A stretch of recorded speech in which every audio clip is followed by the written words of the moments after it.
ప్రభు పేరిట మీ అందరికీ షలోం. ఈరోజు దేవుని వాగ్దానము.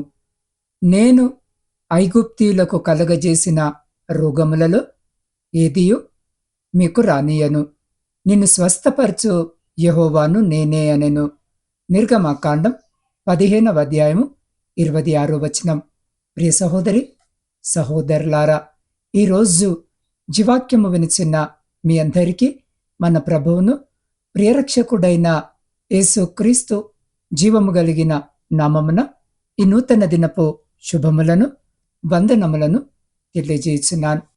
ప్రియులారా, చదవబడిన లేఖన భాగముని రోజు మనము పరిశీలన చేసినట్లయితే మన తండ్రి అయినటువంటి దేవుడు ఇశ్రాయేలుల ప్రజలతో ఒక అమూల్యమైన వాగ్దానాన్ని తెలియజేస్తూ ఉన్నారు. ఏంటి అదంటే, నిన్ను స్వస్థపరచు యెహోవాను నేనే అని. మనము ఆరాధిస్తున్న దేవుడు స్వస్థపరిచే దేవుడు. ఆయన ఎవరినైనా స్వస్థపరచగలడు. ఎంత ఘోరమైన వ్యాధిలో ఉన్నా సరే దేవుడు స్వస్థపరచడానికి శక్తి కలిగినటువంటి దేవుడు.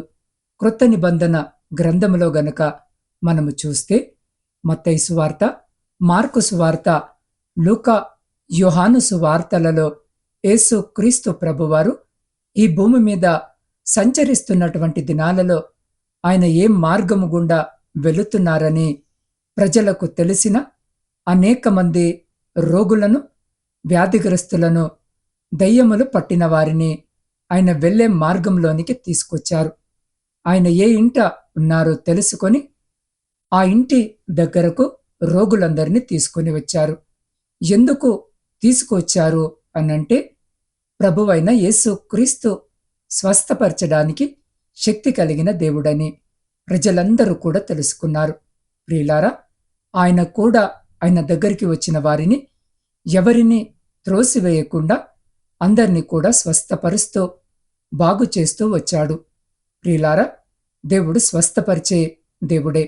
ఖచ్చితంగా ఎవరినైనా ఆయన బాగు చేస్తాడు. దేవుడు మనల్ని పిలిచి ఏర్పాటు చేసుకుని ఆయన యొక్క ఈ గొప్ప పరిచర్యను దేవుడు మనకు అప్పగించాడు. ఈ పరిచర్యలో చాలా మందిని దేవుడు బాగు చేశాడు, స్వస్థపరిచాడు. ప్రియులారా, ఈరోజు జీవాక్యము వినిచిన మన కుటుంబాలలో కూడా మనకు అనారోగ్యము సంభవించినప్పుడు మనలో అనేక మందిమే ఆయనపై ఆధారపడి ఆయననే నమ్ముకొని ఆయన పాద సన్నిధిలో మోకరిల్లి ప్రార్థించినప్పుడు మన కుటుంబ సభ్యులలో అనేకులకు స్వస్థత కలిగి ఉన్న విషయము మనందరికీ తెలుసు. అందుకే ఆయన స్వస్థపరచడానికి శక్తి కలిగిన దేవుడని నేను ధైర్యముగా చెప్పగలను. ప్రియులారా, ఈరోజు పరిచర్య అత్యధికముగా విస్తరించబడి అనేక సోషల్ మీడియాల ద్వారా ఈరోజు పరిచర్య జరుగుతూ ఉంది. దాంట్లో చాలామంది స్వస్థతలు లేవని, స్వస్థతలు జరగవని, ఒకవేళ జరిగితే ఇప్పుడు జరిగించండి చూద్దాము అనే విమర్శలు చాలా మనము వింటూ ఉన్నాము. కానీ దైవ చిత్తములో ఎవరిని బాగు చేయాలో, ఎవరిని స్వస్థపరచాలో ఆయన నిర్ణయంలో ఉంటుంది. వారిని మాత్రమే దేవుడు బాగు చేస్తాడు. ప్రియులారా, ఒక చిన్న గ్రామంలో సంతోష్ అనే యువకుడు ఉండేవాడు. పేరుకు తగ్గట్టే సంతోష్ ఎప్పుడు నవ్వుతూ చురుకుగా ఉండేవాడు. గ్రామంలోని పేదవారికి సహాయం చేయడంలో, మందిర పనుల్లో పాల్గొనడంలో ముందుండేవాడు. అతని జీవితము ఒక ప్రశాంతమైన నదిలా సాగుతున్న తరుణంలో ఊహించని తుఫాను అతని జీవితంలో వచ్చింది. ఒకరోజు సంతోష్కి తీవ్రమైన జ్వరము వచ్చింది. మొదట్లో సాధారణ జ్వరముగా భావించారు, కానీ అది తగ్గలేదు. అతనికి పరీక్షలు చేసిన తర్వాత తెలిసింది సంతోష్కి ఒక అరుదైన కండరాల క్షీణిత వ్యాధితో బాధపడుతున్నాడని. క్రమముగా అతని శరీరము బలహీనపడటం మొదలైంది. కొద్ది నెలల్లోనే గతములో చురుకుగా పరిగెత్తిన కాళ్ళు కదలడం మానేశాయి. చేతుల్లో శక్తి తగ్గింది. సంతోష్ జీవితము మంచానికి పరిమితమైంది. అతని తల్లిదండ్రులు ఉన్నదంతా ఖర్చు చేసి పెద్ద నగరాల్లోనే ఆస్పత్రుల చుట్టూ తిరిగారు. ప్రఖ్యాత వైద్యులు కూడా నిస్సహాయత వ్యక్తము చేశారు. ఇది నయము కాదు, జీవితాంతము ఇతను ఇలానే ఉండాలి అని వారు తీర్పు చెప్పారు. ఆ మాట సంతోష్ హృదయాన్ని ముక్కలు చేసింది. ఆ నవ్వు మొహముపై నిరాశ, కన్నీళ్లు స్థిరపడ్డాయి. తన పరిస్థితిని చూసి, తన తల్లిదండ్రులు పడే బాధను చూసి సంతోష్ తట్టుకోలేకపోయాడు. సంతోష్ తన గదిలో ఒంటరిగా ఉన్నప్పుడు అతని పక్కనే ఉన్న పరిశుద్ధ లేఖన భాగాన్ని చూశాడు. కదలని బలహీనమైన చేతితో దాన్ని తీసుకొని యాదృచ్ఛికంగా ఒక పేజీని తెరిచాడు. అతని కళ్ళ ముందు మెరిసిన వచనము, నిన్ను స్వస్థపరచు యెహోవాను నేనే అని. ఆ వచనము అతని హృదయాన్ని తాకింది. వైద్యులు నయము కాదు అన్న చోట దేవుడు నేనే స్వస్థపరచువాడని అంటున్నాడు. ఆ క్షణం సంతోష్ దేవుని వైపు తిరిగి కన్నీళ్లతో ప్రార్థించడం మొదలుపెట్టాడు. ప్రభువా, నాకు తెలిసినంత వరకు నేను నీకు వ్యతిరేకముగా ఏ పాపము చేయలేదు. నాకు పరిచర్య చేసిన వైద్యులు నాపై ఆశను వదిలేశారు, కాని నీ వాగ్దానం ఇంకా సజీవముగా ఉంది. తండ్రి, మనుషులు చేయలేనిది నువ్వు చేయగలవని నేను నమ్ముతున్నాను.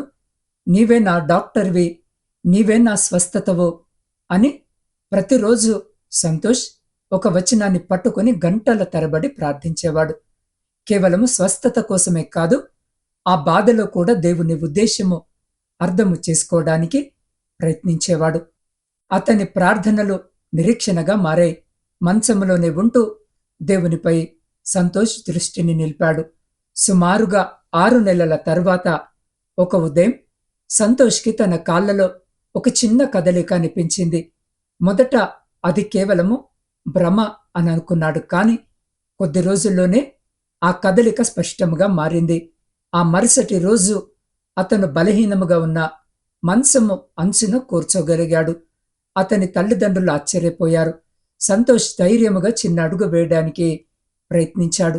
కొంత నొప్పి ఉన్నా అతను నిలబడగలిగాడు. రోజులు గడిచే కొద్దీ అతని కండరాలకు శక్తి తిరిగి రావడం మొదలైంది. అది మానవ మాత్రులము చేయగలిగేది కాదు. అది కేవలము దేవుని కరుణ, ఆయన వాక్ శక్తి మాత్రమే.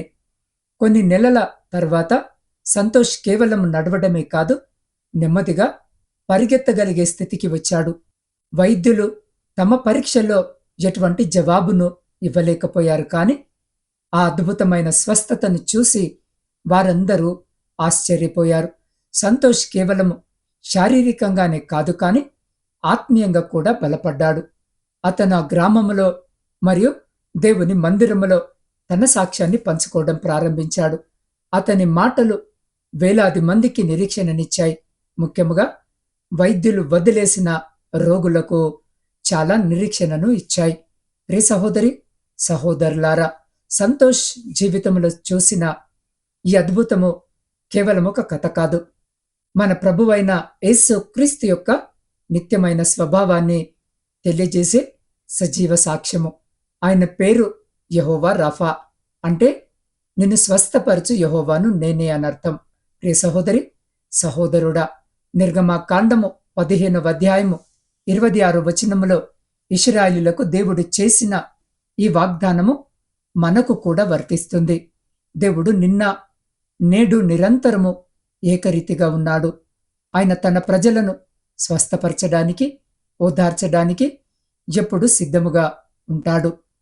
ప్రియ సహోదరి, సహోదరుడా, సంతోష్ తన కన్నీటిని విశ్వాసపు ప్రార్థనగా మార్చుకున్నాడు. కీర్తనకారుడు చెప్పినట్లుగా, నా కన్నీళ్లు నీ బుడ్డిలో పోయిచున్నాను అన్న వచనము ప్రకారము ఈరోజు ఈ వాక్యము వినిచిన్న మీరు ఏ బాధలో ఉన్నా మీ మొర ఆయన చెవులకు చేరుతుంది. శారీరక స్వస్థత మాత్రమే కాదు, పాపము వలన దెబ్బతిన్న మనాత్మను కూడా ఆయన్నే స్వస్థపరుస్తాడు.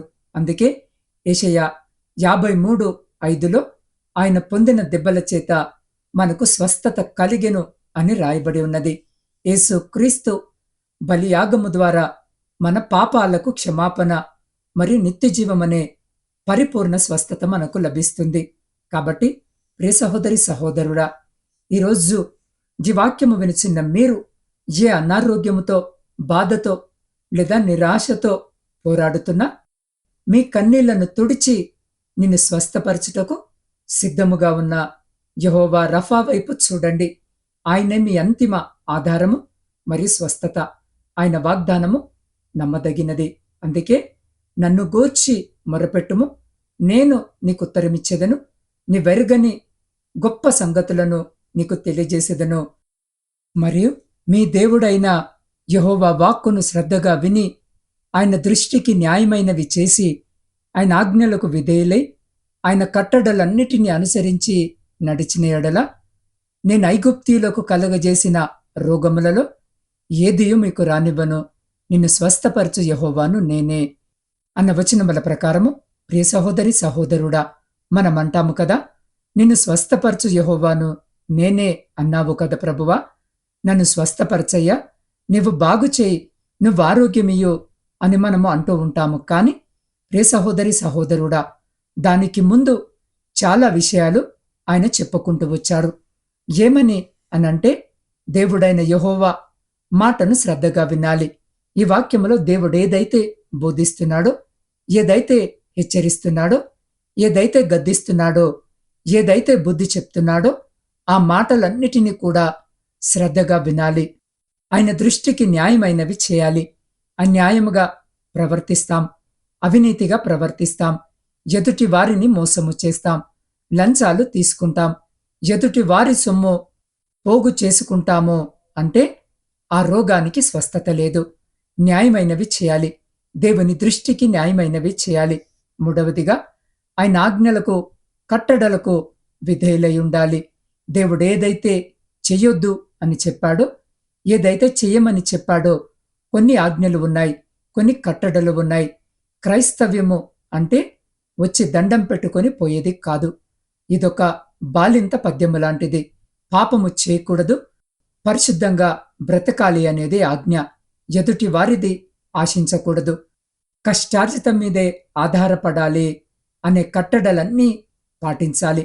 పరిశుద్ధంగా బ్రతకాలి, యథార్థంగా బ్రతకాలి, తల్లిదండ్రులను ప్రేమించాలి, తల్లిదండ్రులను సన్మానించాలి, అబద్ధాలు ఆడకూడదు, మోసాలు చేయకూడదు, అన్యాయాలు చేయకూడదు, దగాలు చేయకూడదు, పొరుగు వానిది ఏది కూడా ఆశించకూడదు.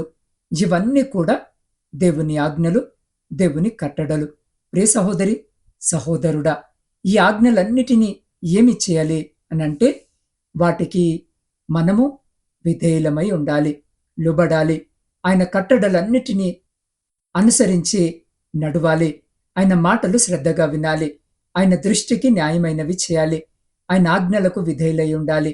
ప్రియులారా, ఈ మూడు మనము చేస్తే దేవుడేమి చేస్తాడు అనంటే, ఐగుప్తీయులకు కలుగజేసిన రోగము ఏదియో రానియక నిన్ను స్వస్థపరుస్తాడు.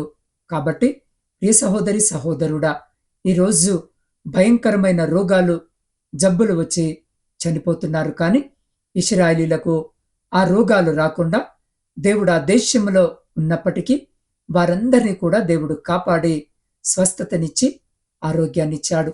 ఈ ఉదయకాల సమయము ఈ వాక్యము వింటున్న ప్రియ సహోదరి సహోదరుడా, నీవు ఈరోజు ఏ వ్యాధితో ఉన్నా సరే, నేను ఆరాధిస్తున్న నా తండ్రి అయిన దేవుడు నిన్ను స్వస్థపరచడానికి శక్తి కలిగిన దేవుడే.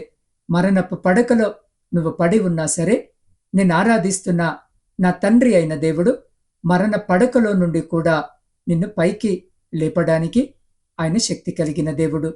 ఎప్పుడు చేస్తాడు బ్రదర్ అనంటే, ఆయన మాట ఈరోజు జీవాక్యము వినిచిన నీవు శ్రద్ధగా వినినప్పుడు, ఆయన దృష్టికి నీవు న్యాయమైనవి చేసినప్పుడు, ఆయన కట్టడలను అనుసరించి నువ్వు నడిచినప్పుడు, ఆయన చెప్పేది నువ్వు చేసినప్పుడు ఖచ్చితంగా ఆయన నిన్ను బాగు చేస్తాడు, స్వస్థపరుస్తాడు, ఆరోగ్యమిస్తాడు. నువ్వెవరైనా సరే శ్రద్ధగా ఆయన మాటలు వినగలిగితే, నేను పాపిని అని నువ్వు గ్రహించి ఆయన దగ్గరికి నువ్వు రాగలిగితే ఆయన నిన్ను స్వస్థపరుస్తాడు, నీకు ఆరోగ్యాన్ని ఇస్తాడు. వైద్యులందరూ నువ్వు బ్రతకవని చెప్పినా దేవుడు నిన్ను బాగు చేస్తాడు. నువ్వు నమ్మితే గొప్ప కార్యాన్ని దేవుడు నీ జీవితంలో చేస్తాడు. ప్రియ సహోదరి సహోదరుడా, నేను ఆరాధిస్తున్న నా తండ్రి అయిన దేవుడు స్వస్థపరచడానికి శక్తి కలిగినటువంటి దేవుడు. ఈ ఉదయకాల సమయము దేవుని వాక్యము వింటున్న మీ అందరికీ కూడా ఆయనిచ్చే స్వస్థత కలగాలని నేను ప్రార్థన చేస్తూ ఉన్నాను. కాబట్టి ప్రియ సహోదరి సహోదరులారా, ఈరోజు జీవాక్యము వినిచిన నీకు కాని, నీ కుటుంబ సభ్యులకు కాని, నీ ప్రియమైన వారికి కాని, మీ ఇరుగు పొరుగు వారికి కాని అనారోగ్యం ఉన్నట్టయితే ఈ క్షణమే ప్రభు సన్నిధిలో మోకరించి వారందరి కొరకు ప్రార్థన చేయి. దేవుడు తప్పక నీ ప్రార్థన వింటాడు, వారికి స్వస్థతను కలుగజేస్తాడు. అటు గొప్ప స్వస్థత దేవుడు మనకు దయచేలాగన ఈరోజు జీవాక్యము వినిచిన మీరు ఏ స్థితిలో ఉన్నా, ఏ స్థలములో ఉన్నా అదే స్థితిలో, అదే స్థలములో నిలబడి ఉండి కళ్ళు మూసుకొని ఒక్క నిమిషము నాతో పాటు ప్రార్థనలో ఏకీభవించండి. సర్వోన్నతుడా, సర్వకృపలకు ఆధారభూతుడమైన మా ప్రియ పరలోకపు పరమ తండ్రి, మీ సర్వాధికారము కలిగిన నామాన్ని బట్టి స్తుతులు, స్తోత్రాలు, వందనాలను చెల్లించుకొనుచున్నాం. దేవా, ఈ ఉదయకాల సమయము నీ బలమైన వాగ్దానము ద్వారా మీరు మాతో మాట్లాడినందుకు వందనాలు. నిన్ను స్వస్థపరచు యెహోవాను నేనే అని మీరు సెలవిచ్చారు.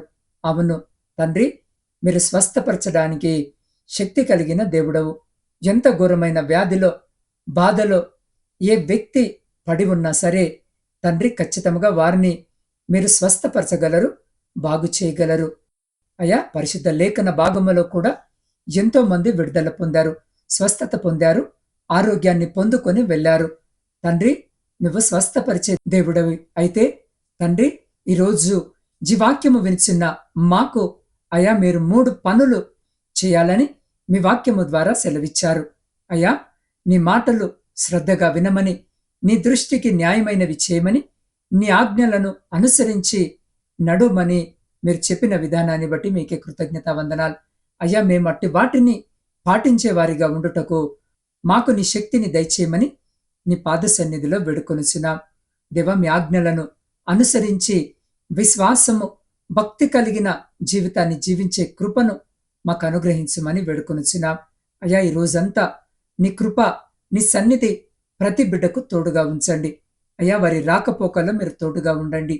ఏ కీడు ఏ కుటుంబాన్ని అంటకుండా మీరు కాపాడండి. ఏ దుష్టుడికి, దుష్ట శక్తులకి ఎవరి మీద అధికారము లేకుండా మీరు కాపాడండి. అయ్యా, ప్రపంచంలో ఉన్న ప్రతి బిడ్డను మీరు జ్ఞాపకము చేసుకునండి. అయ్యా, వారి చేతి పనులను ఆశీర్వదించండి, వారి వ్యాపారాలను ఆశీర్వదించండి, వారి ఉద్యోగాలను ఆశీర్వదించండి. ఆరోగ్య క్షేమాలనిచ్చి ప్రతి బిడ్డను దీవించి ఆశీర్వదించమని వేడుకొనుచున్నాం. ప్రాముఖ్యంగా నా తండ్రి, ఈరోజు జన్మదిన వివాహ వార్షికోత్సవాలు జరుపుకొంచున్న ప్రతి బిడ్డ కొరకు ప్రార్థిస్తున్నాం. బిడ్డలను జ్ఞాపకము చేసుకుని మీ నూతన దయాకిరీటం చేత బిడ్డలను ఆశీర్వదించి ఫలభరితమైన కుటుంబ జీవితమును బిడ్డలకు దయచేయమని వేడుకొనుచున్నాం. ప్రాముఖ్యంగా నా తండ్రి, ప్రపంచంలో శాంతిని, సమాధానాన్ని కలిగించమని వేడుకొనుచున్నాం. విడిపోయిన విచ్ఛిన్నమైన ప్రతి కుటుంబాన్ని తిరిగి కట్టుమని వేడుకొనుచున్నాం. అయ్యా, ప్రాముఖ్యంగా మరొక మారు చిన్నారి బిడ్డ నవీన సత్య కొరకు ప్రార్థిస్తున్నాం. అయ్యా, ఈరోజు మీరిచ్చిన వాగ్దానము ప్రకారము ఆ బిడ్డకు స్వస్థతను దయచేయమని వేడుకొనుచున్నాం. ఆ బిడ్డలో ఉన్న ప్రతి రక్త క్యాన్సర్ కణాన్ని అయ్యా మీ పరిశుద్ధాత్మ అగ్ని చేత కాల్చివేసి అయ్యా మీ పరిశుద్ధమైన స్వచ్ఛమైన రక్తాన్ని బిడ్డలో ప్రవహింపజేయమని వేడుకొనుచున్నాం. దేవా, అందరూ చిన్న బిడ్డల వలె ఆ బిడ్డ కూడా తన బాల్య జీవితాన్ని సంతోషముగా గడుపుటకు మీ కృపను చూపండి. ఆ బిడ్డ వాడుతున్న ప్రతి ఔషధాన్ని శుద్ధీకరించండి, పరిశుద్ధపరచండి. అయా, బిడ్డకు వైద్య పరిచర్య అందిస్తున్న ప్రతి డాక్టర్ని, నర్సును మీ జ్ఞానము చేత, మీ ప్రేమ చేత నింపమని వేడుకొనుచున్నాం. దేవా, ఆ బిడ్డ యొక్క తల్లిదండ్రులను జ్ఞాపకం చేసుకోండి, వారి వేదనను తీసివేయండి, వారి కన్నీటిని తుడిచివేయండి. అయా, బిడ్డకు సంపూర్ణమైనటువంటి స్వస్థతను దయచేసి ఈ ప్రపంచము ఎదుట ఆ బిడ్డను నీకు సాక్షి బిడ్డగా నిలుపమని వేడుకొనుచున్నాం. దేవ, ప్రాముఖ్యముగా ఈ రోజు నా ఆత్మీయ కుటుంబ సభ్యులందరి కొరకును ప్రార్థిస్తున్నాం. ఈ దినాన బిడ్డలందరినీ జ్ఞాపకము చేసుకోండి. ఏ బిడ్డ ఎక్కర ఈ అవసరత, ఏ కన్నీటి చేత నీ వైపు చూస్తూ వారి ప్రార్థన విన్నపాలన్నీ పాద సన్నిధిలో పెట్టుచున్నారు, ఆకాశమందు ఆసీనుడవైన గొప్ప తండ్రి, వారి ప్రతి ప్రార్థనకు మీరు జవాబును దయచేసి మీ ఆకాశపు వాక్యాలను విప్పి మీ సమృద్ధికరమైన దీవెన ఆశీర్వాదాల చేత బిడ్డల జీవితాలను, కుటుంబాలను దీవించి ఆశీర్వదించి తృప్తిపరిచి మీ కృపలో భద్రపరుచుకొని ముందుకు నడిపించమని సమస్త స్తుతి, ఘనత, మహిమ మీకే చెల్లించు మా రక్షకుడును మీ ప్రియకుమారుడైన యేసు క్రీస్తు జీవము కలిగిన నామమున ప్రార్థించి స్తుతించి అడిగి పొందుకొని ఉన్నాము తండ్రి. ఆమెన్.